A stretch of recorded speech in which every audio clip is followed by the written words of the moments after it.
So merchant adoption is actually relatively easy.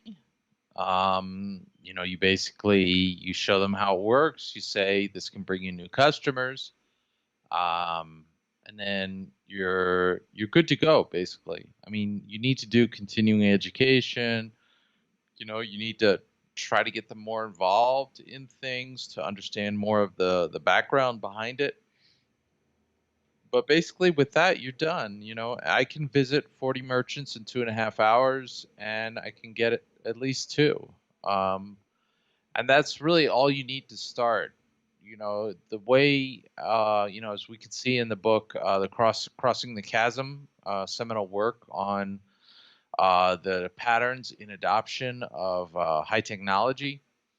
The people who first adopt something it's a very small percentage of the population. And then you need to get it across the chasm into the mainstream. And some people are going to resist, like people resisted touch-tone phones, for a long time. They wanted to keep their rotary phones. Some people are just like that. So you don't actually need to convince everybody. Um, just in the beginning, getting a few merchants in a zone in a city or whatever, it's about creating some utility options and some social proof.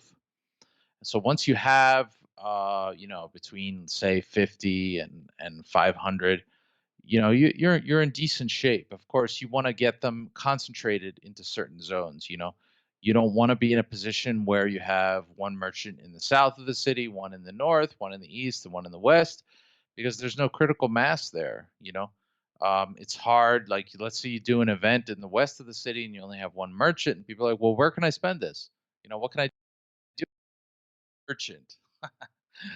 That's not very good social proof. you we've had neighborhoods at different times that had upwards of 40, 50 merchants in like a six block area, and that's pretty tremendous social proof.